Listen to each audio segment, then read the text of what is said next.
दो व्यवसायी मित्रों की कहानी। एक छोटे से शहर में दो व्यवसायी मित्र रहते थे, राजेश और सुरेश। दोनों बचपन के दोस्त थे और व्यापार की दुनिया में अपनी जगह बनाने के लिए संघर्ष कर रहे थे।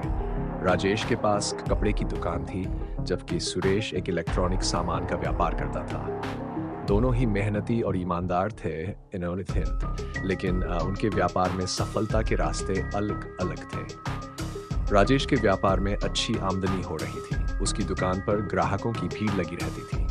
उसकी ईमानदारी और सेवा के कारण ग्राहक उससे बहुत खुश रहते थे।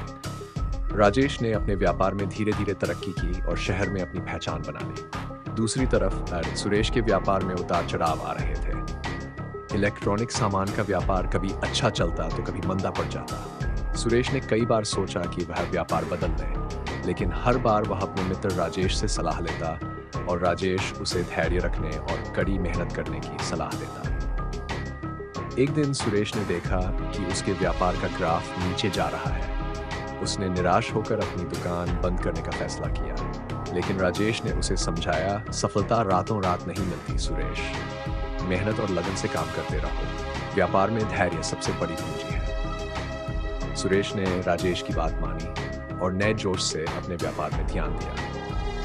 उसने कुछ नए तरीके अपनाए, ग्राहक सेवा में सुधार किया और धीरे-धीरे उसका व्यापार फिर से चल पड़ा।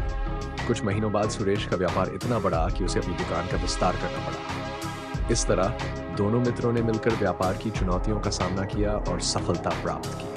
उनकी दोस्ती और व्यापारिक समझदारी से उन्होंने ये सीखा कि धैर्य और मेहनत से किसी भी चुनौती का सामना किया जा सकता है।